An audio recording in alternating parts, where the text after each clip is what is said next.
Good afternoon. I'm Patrick Lewis, Director of Collections and Research at the Filson Historical Society.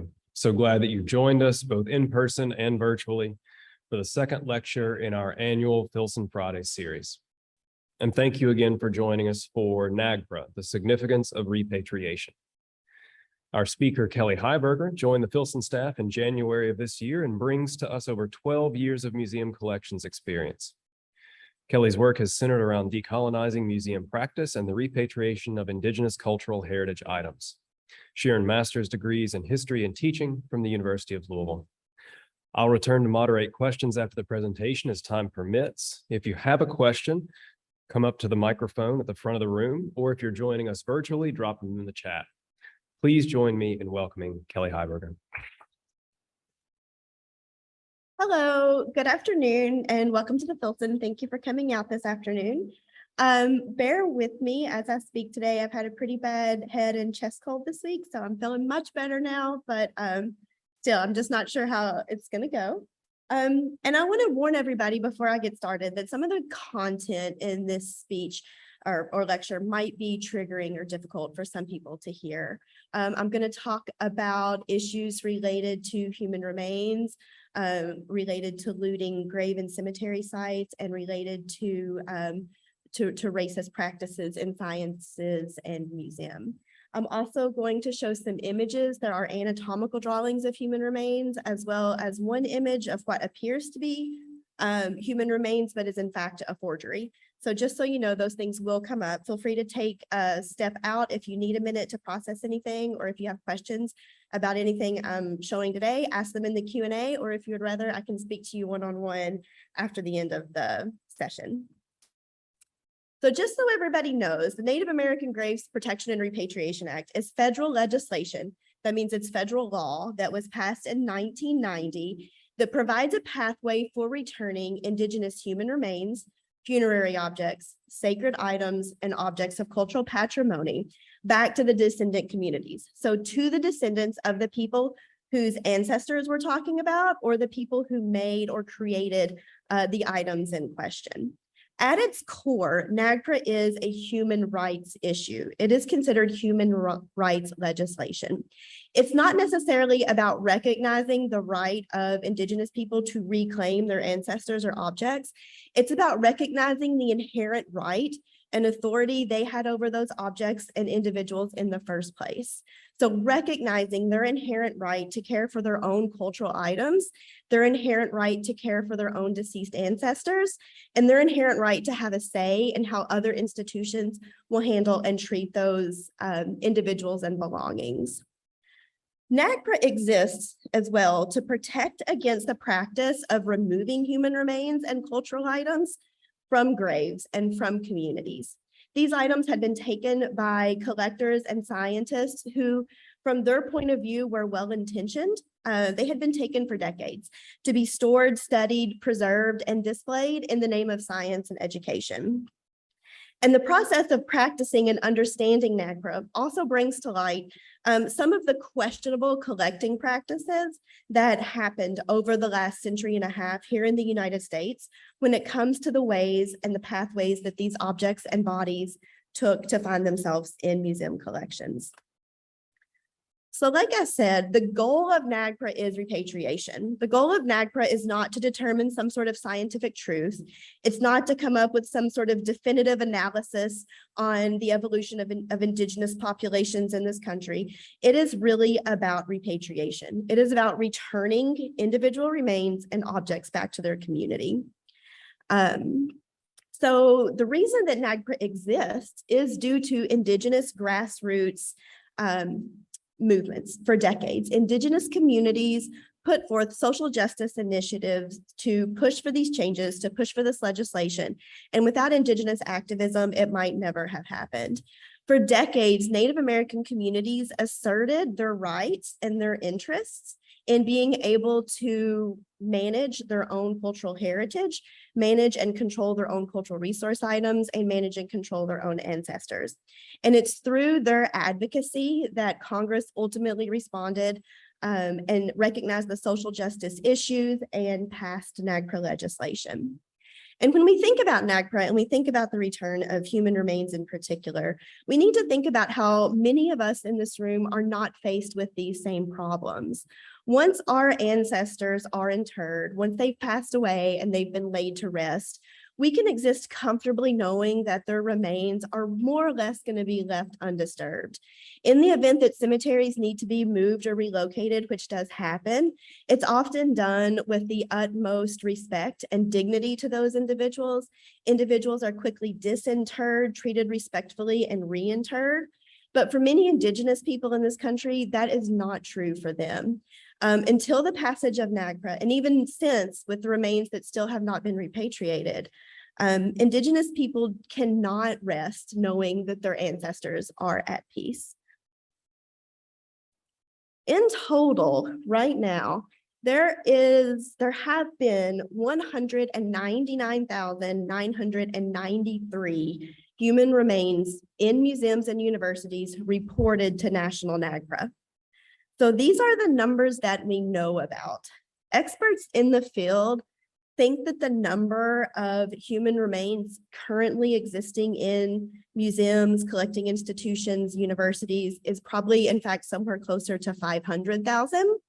So we're not talking about just a few cemetery sites that were looted. We're not talking about a small number of individuals in museums. We're talking about large, systematic, and intentional excavation of Indigenous burials across the country for nearly 200 years.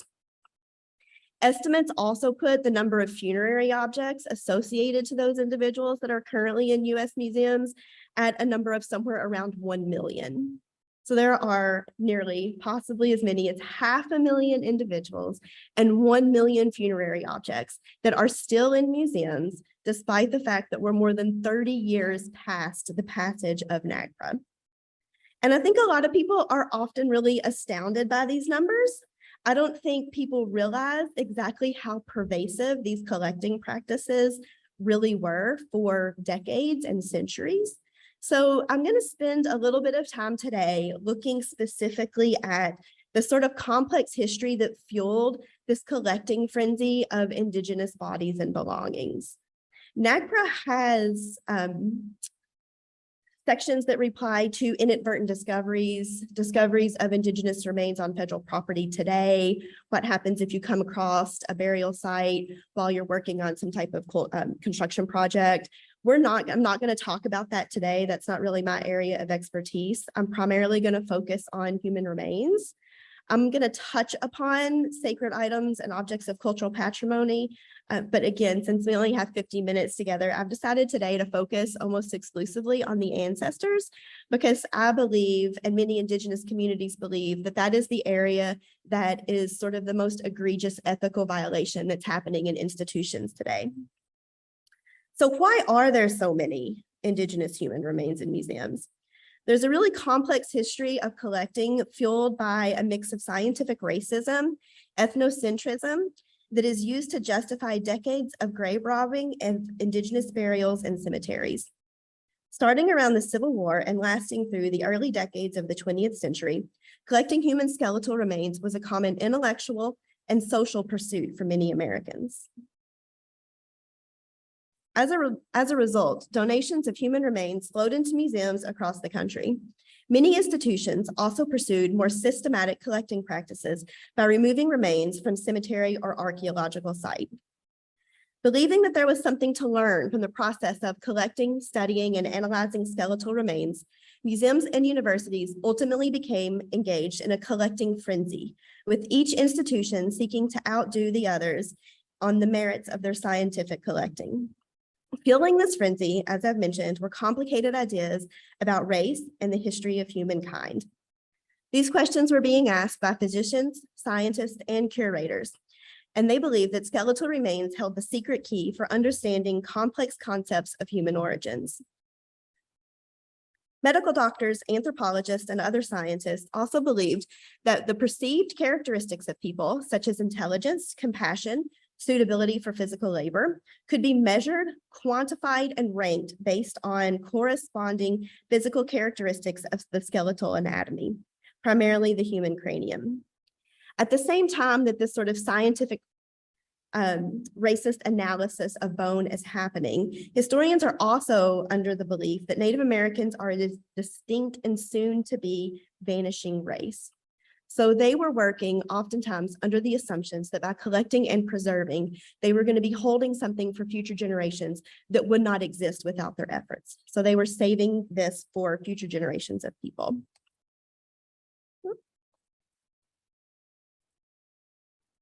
So let's talk a little bit about scientific racism and how this began the process of fueling this collecting frenzy of Indigenous human remains. So scientific racism is the pseudoscientific belief that there is empirical evidence that exists to justify or support racism, racial inferiority, or racial superiority. Beginning in 1775, Johann Blumenbach suggested people could be divided into 5 varieties or races based on characteristics of their skulls. He ranked those races and not surprisingly put Caucasians at the top, and then following Caucasians, people of African, Asian, and Native American and South Pacific descent. He argued that the races actually blended into each other and that all humans on the planet shared a common ancestry. Even so, his 5-fold division of humanity into races and his focus on the skull was adopted by many who did not share his belief in racial equality. In the early 19th century, the claim of a link between skull size and intelligence was becoming commonplace. During the 19th century, there was also increasing doubt that all humans shared common ancestry. For centuries, scholars and lay people alike had explained racial differences by referencing the biblical story of Noah's 3 sons. This view that all humans had one origin tend to attribute human variation to the effects of lifestyle and environments. In contrast, others argued that human races did not share common ancestry. Again, looking to the Bible for evidence, they argued that with the story of God's creation in Adam and Eve being true, it is the story of a Caucasian race, and they claimed that other races would have been created outside of the Garden of Eden. By mid-19th century, this notion had grown into scientific racism, the idea that there is fundamental differences at the beginning of creation between different groups of people, and that those characteristics can be classified based on their race. Anthropologist and physician Samuel George Morton picked up on this idea, and he claimed specifically that the volume of the brain case varied according to one's race, and he suggested that a skull size could show the ranking of races based on the cranial size and therefore based on intelligence. Again, not surprisingly, George Morton ranked Caucasians at the top, specifically Germanic Anglo-Saxons, as being the most intelligent of the races, followed by Asians, Native American, Pacific Islanders, and placed Africans on the bottom. So it's not surprising when you think about the scientific frenzy of classifying people that scientists, physicians, and anthropologists were able to justify the looting of Indigenous cemetery sites and burials. And ultimately, this looting becomes what is essentially federal policy with the Surgeon General's order in 1867, which directed Army personnel to obtain Indigenous remains for the Army Medical Museum. So beginning in the late 1860s, Army personnel were literally paid by the US government for every cranium or bone of an Indigenous person that they could turn in for scientific study and analysis to help document and prove these theories based in scientific racism. George Otis, who personally collected and measured hundreds of skulls for the Army Medical Museum, concluded simply, and this is a direct quote, "The American Indians must be assigned a lower position on the human scale than has been believed heretofore." His conclusions, though drawn from skewed measurements and based on faulty assumptions about the size of the brain cavity and its link to human intelligence, were nevertheless offered with certainty that only ample evidence could provide. These assertions, these faulty assertions, were then believed and bolstered by theories of eugenics. Eugenics is a term coined in 1883 for the practice of selective reproduction to increase the occurrence of desirable characteristics in the human population. Craniometric measurement studies continued through the late 1800s as increasingly large studies were facilitated by measurements, now not only from living participants, but from dead individuals as well. As a result, the collection of human skulls for craniology continued well into the 20th century. Large and so-called prestigious museums found themselves in competition to build bigger and more robust collections of Indigenous remains than their competitors. Each museum, university, and collecting institution wanted to outdo the other in terms of their ability to measure race, to measure and quantify people based on race, and thus began to prove and bolster these pseudoscientific ideas that were so commonly held in the 19th century.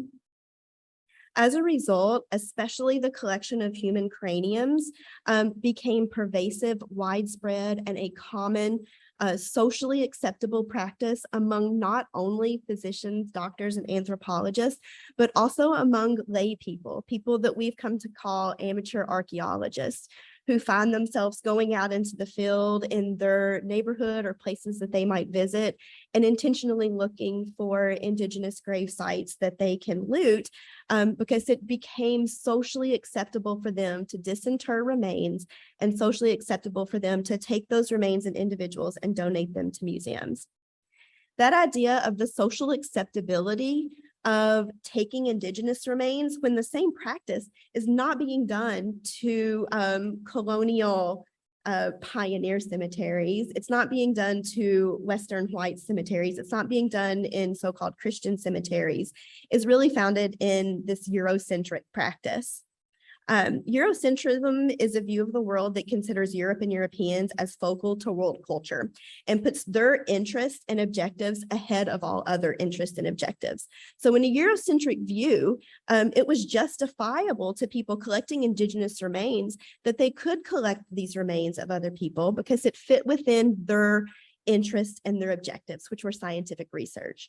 And ultimately, scientific research became to be placed above and outranking the ethical imperative to honor Indigenous communities' rights and requests to care for their own deceased relatives. And there are countless stories of Army personnel sneaking into Indigenous cemeteries at night, stealing only as many bones as they knew they could fit into their duffel bag, sneaking back the next night, knowing that they had to do it under the cover of darkness because there were still active Indigenous populations in these communities that did not want these sites desecrated. There's even stories of Army personnel traveling in teams to do this, with certain people positioned as sort of lookouts with weapons, and they would fire upon and then unbelievably collect the remains of Indigenous people that they killed in the process of looting Indigenous sites. And all of those individuals ultimately ended up in museum collections throughout the United States. By the 1920s, however, ideas of scientific racism were largely becoming under scrutiny as no longer viable within the academic community. But new scientific theories related to the peopling of the Americas and the understanding of the progress of evolution began to move to center stage. And just as scientific racism demanded the bones and bodies of Indigenous people as proof and evidence of their validity, so did so did ideas of peopling the Americas and evolution. Respect for the dead is a value shared by almost all cultures, yet the American government codified the pillage of Indigenous burials into U.S. law. By 1906, federal law defined Indigenous burials on federal property as archaeological resources and converted those remains into federal property. There are laws in every state that prohibit grave robbing, yet these laws often failed to protect Native American grave sites. In 1971, so this is in many of our lifetimes, in 1971, a Supreme Court case, State versus Glass, the Supreme Court held that skeletal remains were no longer considered, that old skeletal remains were no longer considered human for the purposes of an Ohio grave robbing statute. In 1982, in Wanna the Bear versus Community Construction, The court held that a historic Indigenous cemetery was in fact not a cemetery within the meaning of California State Cemetery Protections Law. So what started as the scientific practice that became a popular cultural practice ultimately becomes codified in law and becomes a state-sanctioned practice. And the Filson is not immune to getting swept up in the culture of this sort of Indigenous collecting in the 19 teens and 20s. And I'm going to give you two examples of the way that the Filson participated in these sort of the way that the Filson participated in these type of collecting endeavors. So the first one here is the mummified remains, the so-called mummified remains of an ancient Indigenous person. This ultimately turned out to be a hoax. This mummified mother with child was purchased by Reuben T. Durrett, which was a founder of the Filson, at an auction in 1911. It was ultimately proved in the late 1920s when it was x-rayed to be made of wood, leather, cloth, and a variety of materials. But that doesn't change the fact that when Reuben T. Durrett bought it, whether or not he knew it was a hoax, you have to take everything he does with a sort of a little grain of salt because he's kind of a character. He still purchased this with the intention of exhibiting it and displaying it at the Filson as Indigenous human remains. Prior to Reuben Durrett purchasing this, it had been used for decades, traveled around as sort of a cabinet of curiosity, shown to people to sort of pique this voyeuristic and intriguing gawking of Indigenous remains. It was shown at various county fairs, perhaps even a World's Fair, and it was 10 cents a ticket to view her. So again, even though this particular individual was proven to not be authentic Indigenous human remains, the mindset and the justification and the principles that went into her fabrication by whoever created her, the showing her around for decades for 10 cents a piece, and then the acquisition of her by the Filson. And the Filson was in the process of moving forward to exhibit her when it was uncovered that she was in fact a forgery in 1929. The other example that I want to talk about is an actual Indigenous individual that we're actively consulting on the repatriation of right now. This person will be going back to their Indigenous community very soon. But a longtime member of the Filson Club, Lewis Walter, worked in the late 1920s to secure the purported remains of Sacagawea for a commemorative Lewis and Clark expedition exhibition. And this person was also intended to be exhibited in the Filson's museum galleries.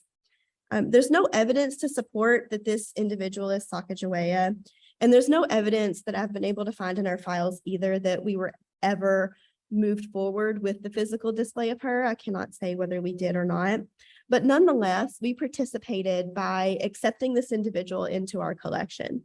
And you can see in the note of the person who collected her that this person was called a trophy.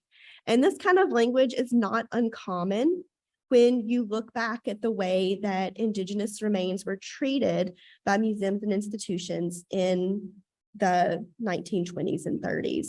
For decades, there had existed this justification of the collection of individuals, and they had been largely dehumanized and largely treated, as we've talked about already, as archaeological ideas, as personal properties, and they began to lose their humanity in collections. So NAGPRA really seeks to acknowledge these historic injustices that were perpetrated against Indigenous communities through the collections of their ancestral remains. So there are two ways that museums work through NAGPRA to repatriate and return Indigenous individuals, ancestors, and belongings. The first is a notice of inventory completion, and that deals with human remains and funerary objects. Since the passage of NAGPRA in 1990, institutions in Kentucky, and for this data, I'm not talking specifically about the Filson, I looked at the entire state, have filed 10 notices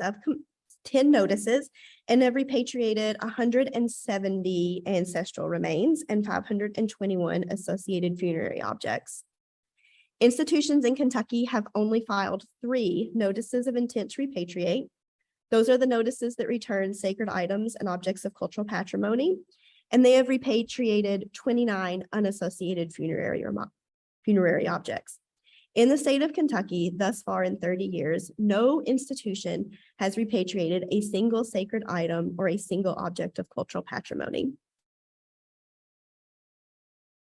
If we look more broadly at the nation, at those 199,000 Indigenous remains that were reported under NAGPRA, there are 116,857 as of 2020 Indigenous remains that still remain in museum collections. So only 83,000 of those have been repatriated. It's also estimated there are still somewhere between 10 and 15 million cultural items in museums and universities across the United States. And as I said at the beginning of my presentation, the goal of NAGPRA is repatriation. And when Congress originally passed NAGPRA in 1990, they were working under the assumption that it would take somewhere between 5 and 6 years for there to be 100% compliance and repatriation in the United States. So the federal government believed that within 5 years, all 200,000 of these Indigenous human remains should and would be returned. And that has not happened. Over time, a lot of institutions have misunderstood how to implement NAGPRA. NAGPRA has been misinterpreted, and the implementation has often been lacking for a number of reasons in a variety of different institutions. And if we look a little bit deeper at ancestors removed or excavated specifically from Kentucky, so these are ancestors whose bodies and graves were here in what we now call the state of Kentucky, but they might be held by museums anywhere in the United States. In total, there were 5,903 individuals removed from Kentucky reported to National NAGPRA. Only 699 of those individuals have been repatriated. That means in museums and institutions across our country, 5,204 Indigenous individuals taken from the soil of our state are still sitting in museum cabinets and on museum shelves and university shelves. And if we look more specifically at Kentucky institutions, these are institutions in the state of Kentucky who hold human remains from all over the country. So these are institutions in Kentucky, but not necessarily remains taken from Kentucky. There have been 5,072 reported and only 170 individuals repatriated, which means that in the state of Kentucky, 4,902 Indigenous individuals still sit on the shelves of museums and universities here in our state. And a lot of this is fueled by debates regarding cultural affiliation, debates about connecting Indigenous communities that exist today in the present to Indigenous communities that lived here 500 to 10,000 years ago. And it's about attempting to come to scientific truth that connects individuals with a very clear through line across centuries and across eras. But that's not what NAGPRA is about. As I mentioned at the beginning, NAGPRA is about repatriation. It is about returning Indigenous burials and Indigenous individuals back to their communities. Every single inch of the United States today is connected to a contemporary tribe. So if you hold Indigenous human remains and you know geographically where they came from, there is nothing holding an institution back from repatriating those to individuals who claim those geographic territories as part of their ancestral homelands. One problem with NAGPRA today, while we have this disparity, is NAGPRA, as the legislation is written, puts a huge burden on the tribes to request, to provide evidence, and to consult. It does not put a burden necessarily on an institution. So if an institution reports the remains, they can sort of say, we're done, we reported them, because of sort of what I would call a loophole in the way that the law was written. Indigenous activists now are really having trouble with this. And there's a huge movement to rewrite the regulations They've been through several levels of congressional committee hearings, and hopefully in the next couple of years, the regulations or the rules on how institutions have to enact NAGPRA are going to change, and it's going to shift the burden from being on the tribes to a burden on the museum and universities. And it puts some very, very tight timelines on museums and universities for engaging in consultation, responding to claims from tribes, and actually repatriating these individuals back. So it shifts the burden of work back over to museums and institutions, and no longer allows museums and institutions to sort of kick the proverbial can down the road and save it for another day. So at the Filson, a couple of years ago, the staff here recognized that the Filson needed to look deeper at the ways in which we had complied with NAGPRA. And the Filson had met the minimum levels of requirements in terms of reporting. We had filed our paperwork with the federal government. We had documented the fact that we retained human remains and sacred items. But because the way the legislation is written, the burden was on the tribes to come back to us. And leadership here at the Filson said, we want to be more proactive in the way that we're dealing with NAGPRA, and we want to start taking a deeper look, checking to see if we really have uncovered everything as we're going through a collection inventory, and being more proactive and more engaged with tribal communities, and really working with tribal communities to make sure that they were aware of the fact that we held ancestors, and they were aware of the fact that we were open to repatriating those ancestors. A lot of times, tribal representatives have been met with so much tension in museums, so much reluctance and refusal to repatriate, that if the museum or institution isn't being proactive, the tribe might not be seeking them out to work with them, because there are places that are being proactive, and that's where tribes are investing their time and money so they can get as many ancestors home as possible. So right now, the Filson holds the remains of at least 20 Native American individuals. We have engaged in consultation already around some of these individuals. We've made determinations of cultural affiliation, and we filed the paperwork with National NAGPRA. And as soon as that paperwork is reviewed and approved, we'll be on the road to returning those ancestors back to their communities. We are actively opening consultation on a majority of the remaining ancestors next week, as we begin to host meetings with the Cherokee and Shawnee federally recognized tribes today. In addition, the Filson also stewards more than 2,000 cultural items, including pottery, stone tools, beads, and baskets. So we're working to build a robust inventory of digital cataloging data. We're mining our own institutional files. When appropriate, we're taking photographs of these items so that we can utilize the power of technology in our consultation process, and we can engage and share material with tribal representatives who might not be able to be physically present here. That was often a big hurdle to repatriation, and we've seen shifts in our community as a result of COVID, the way everything is opened up to being so much more accessible online. Now people are hosting consultations over Zoom, they're sending photos digitally. COVID has really shifted the way that NAGPRA is being implemented, and we're going to be using some of those shifts in the field as well as we begin to engage with different communities.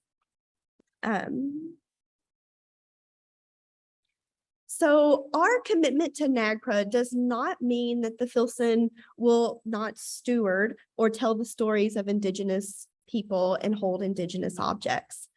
What our commitment is really about is having conversations and consent for the Indigenous items that we hold. We want to have conversations with descendant communities about how to most appropriately tell Indigenous stories and how to steward their cultural heritage items. What we want to do here is we want to hold our collections to the highest ethical standard for curation. And over time, ethical standards for curation have changed and evolved.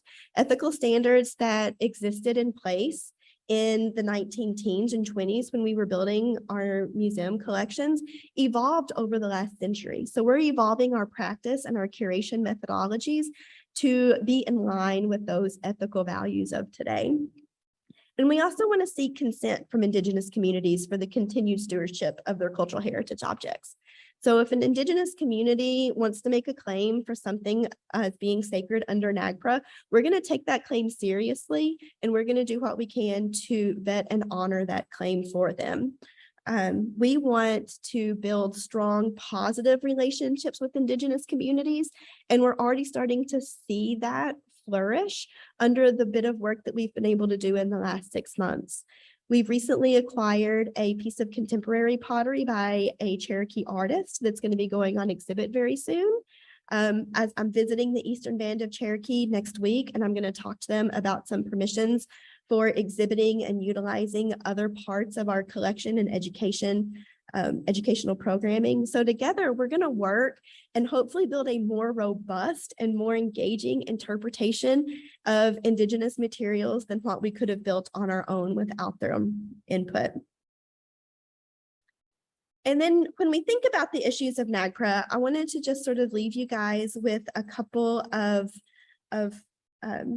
things on a to-do list, I guess, where if you want to help advance the cause of NAGPRA, if this is something that you care about and you want to play a role in this social justice movement of repatriating ancestors and sacred items on objects of cultural patrimony to tribal nations, the number one thing you can do to begin with is educate yourself about Indigenous rights and the ethical imperative of repatriation. Read some of the stories online. There are countless newspaper articles that talk about successful repatriations and what it means to communities when they're able to re-exert authority and sovereignty over their ancestors and their belongings, how those ancestors and belongings reinvigorate communities and help enliven cultural practices and bond communities together. You can spread the word about the significance of NAGPRA to your friends and colleagues. A lot of people outside of the museum field or university anthropology departments don't necessarily know that NAGPRA even exists as a law or as legislation. So you can tell people that this is out there and it's something that needs to be prioritized. And then if you have affiliations to institutions that are collecting institutions, you can advocate for staff time and funding. We're very lucky here at the Filson that members of our staff began to advocate for staff time and funding a couple of years ago, and that is the direct result of my position today. So that's why I'm here.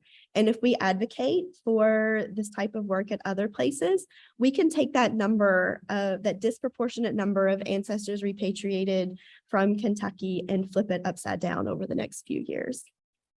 So thank you very much. And I'm open for questions if anybody has any.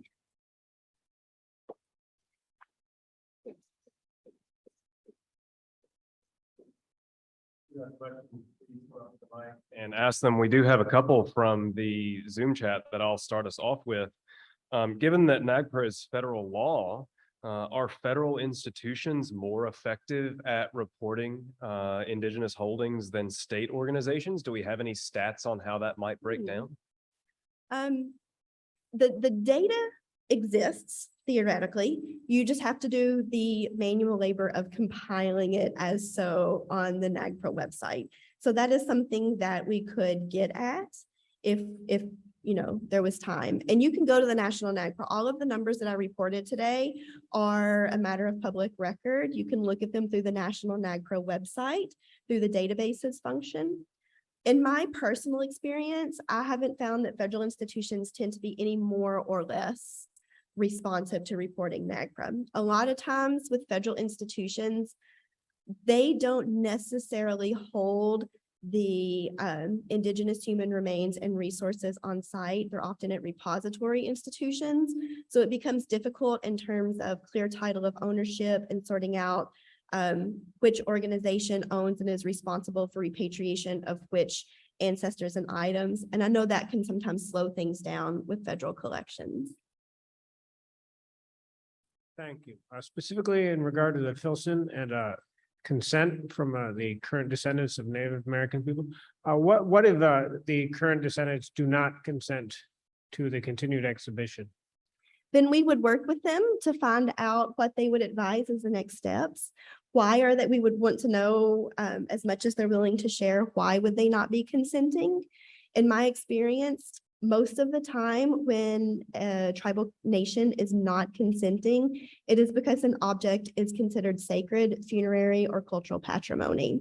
And at that point, it becomes repatriatable under NAGPRA, and it would become our legal obligation to return that item. I've found that items that don't fall under that category, and sometimes even items that might be considered sacred or objects of cultural patrimony, if you have positive working relationships with the tribes, they become very open and very willing to share parts of their history and to be collaborative in that process with you.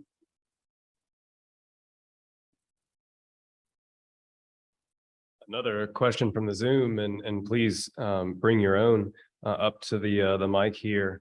A question about provenance and the records of holding institutions in cases where there have not been good records kept about where these ancestors might have come from. How does that complicate the repatriation process? Yeah, that can complicate it enormously. If there are many ancestors right now in the Filson's collection, as well as in countless other collections across the country that lack provenance documentation. They might have been donated that way. For example, an individual was donated here with no provenance information at all.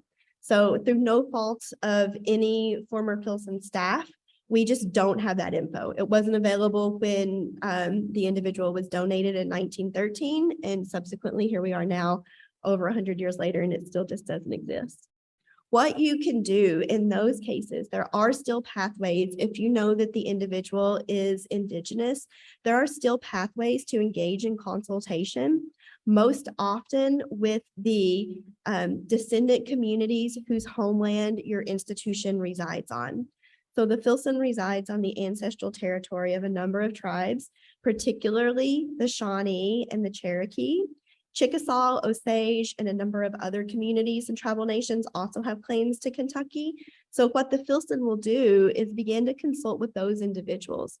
We know from our collecting practices, we know from the types of people who were donating that they predominantly collected historic ephemera related to the state of Kentucky and the founding of the state of Kentucky. So we can make some assumptions that it's within reason that perhaps the Indigenous individuals might share a similar provenance.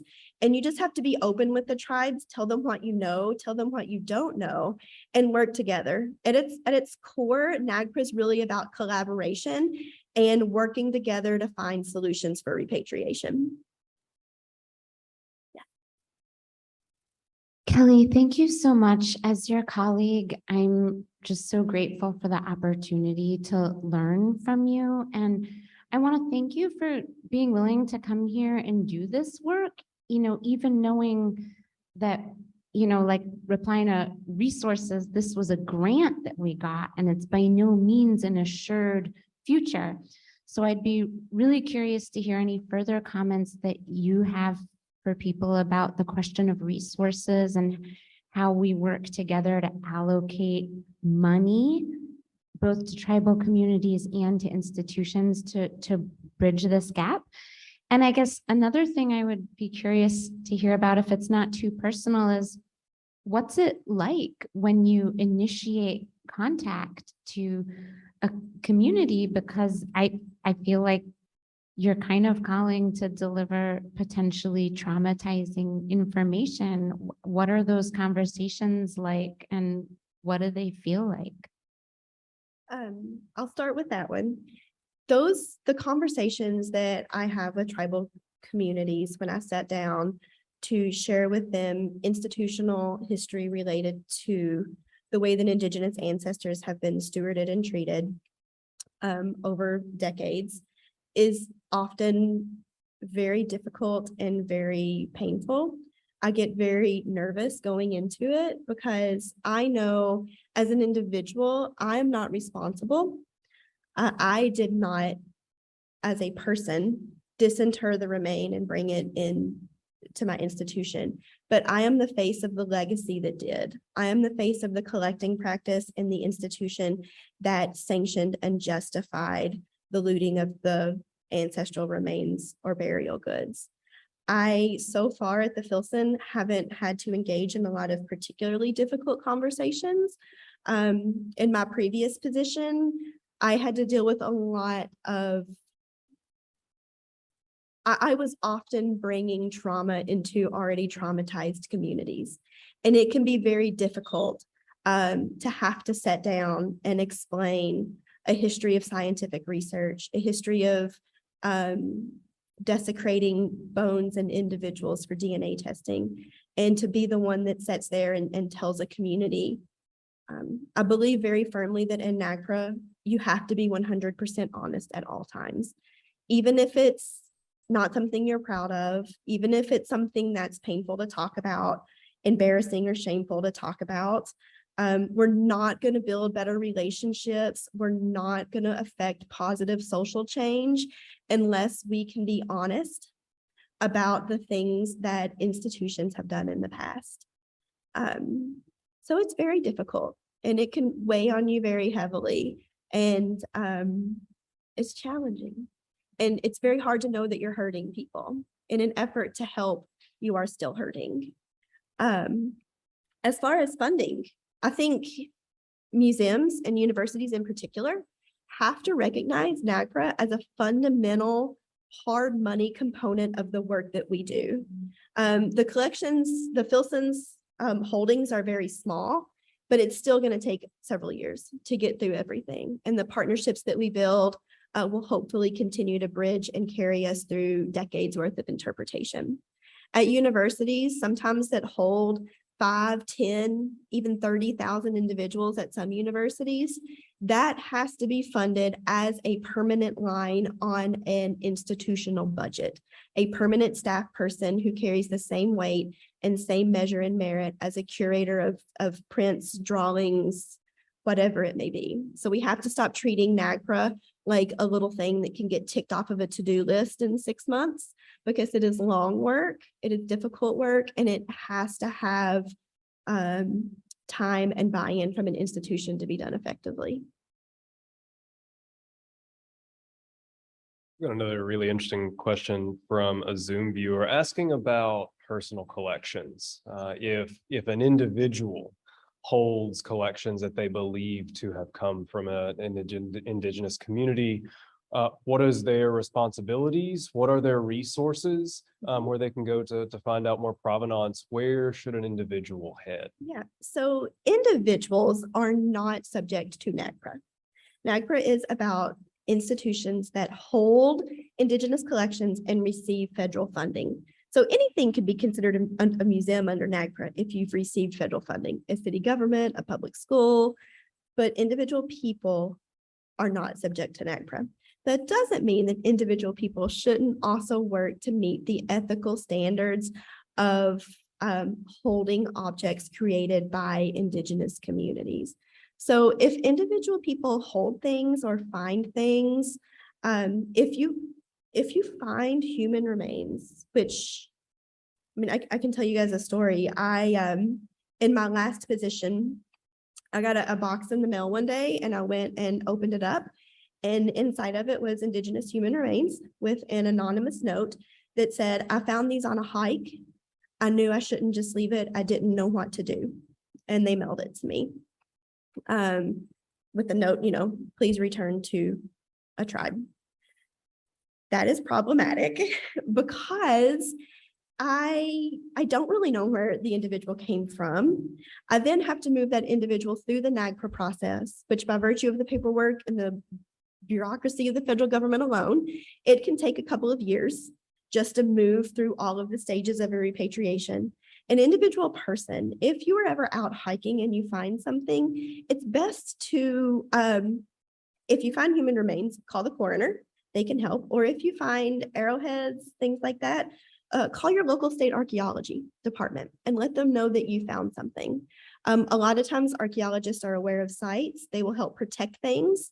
The finding of tools or stone objects might indicate a more significant collection of things that could be obscured by soil, that could be buried, and the archaeology departments who are mandated to follow protocols under NAGPRA can help protect those things. If you already physically hold them, I would suggest reaching out to the tribal nations of the territories from where you found them. There's a really great website called Native Land that maps out different tribal nations that have ancestral claims and gives you a link to the federally recognized tribal websites.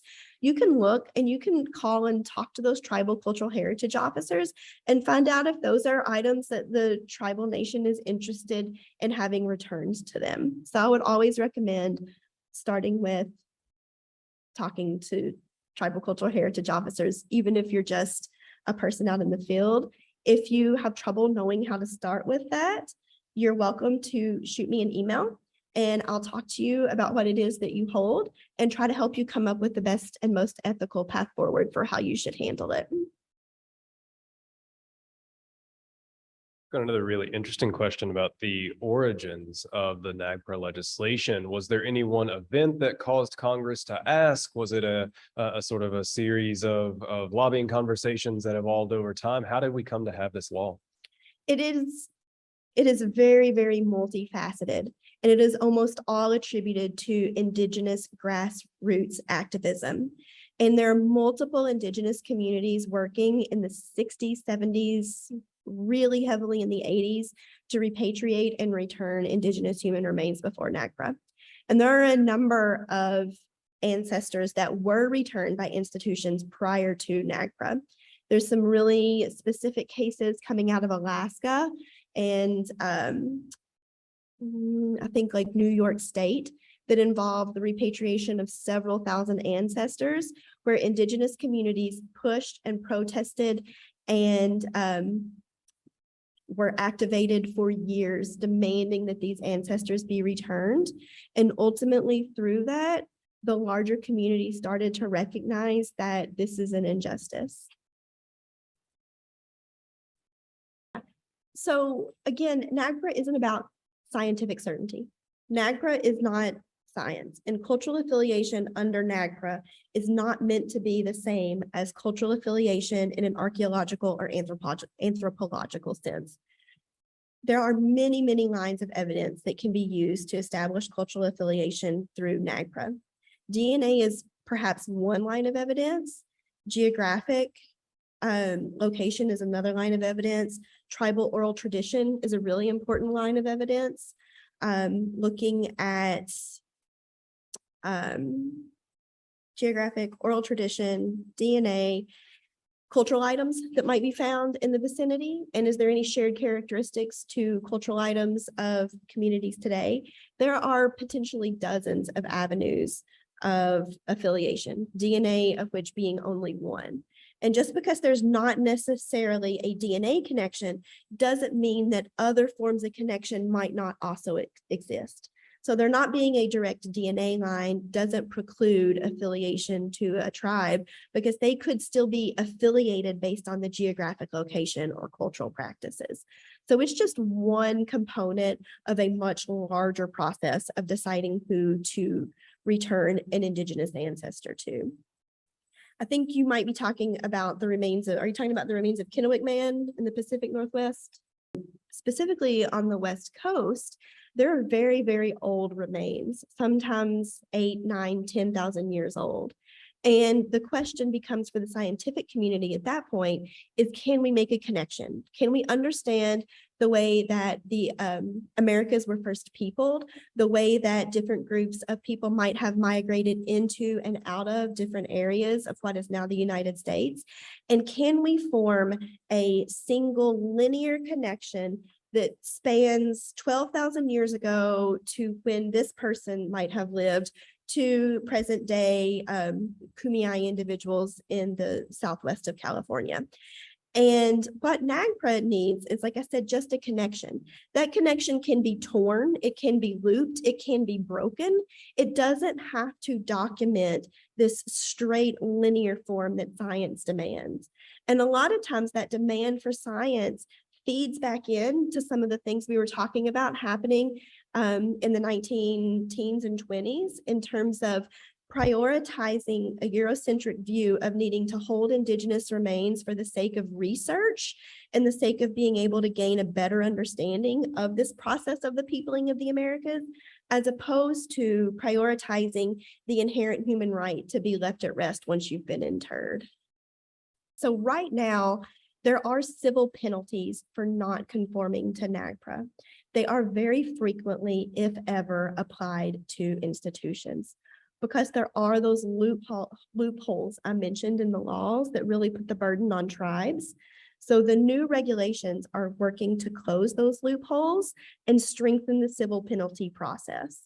So if the legislation or the regulations move forward as they're currently proposed, museums will start seeing a lot more fines for refusing to engage in NAGPRA repatriation efforts.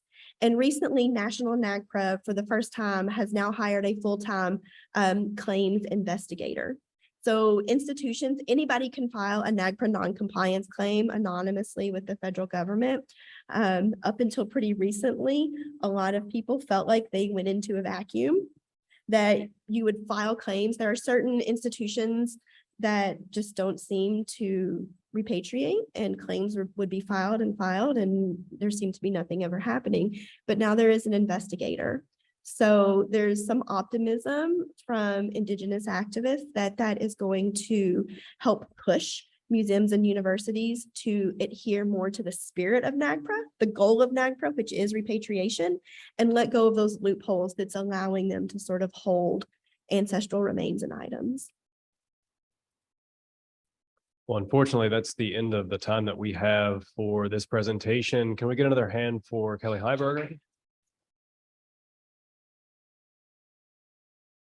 And thanks to everyone for coming out in person and on Zoom for the wonderful discussion. And we would be happy to continue this afterwards or on email. Thank you all and have a good weekend.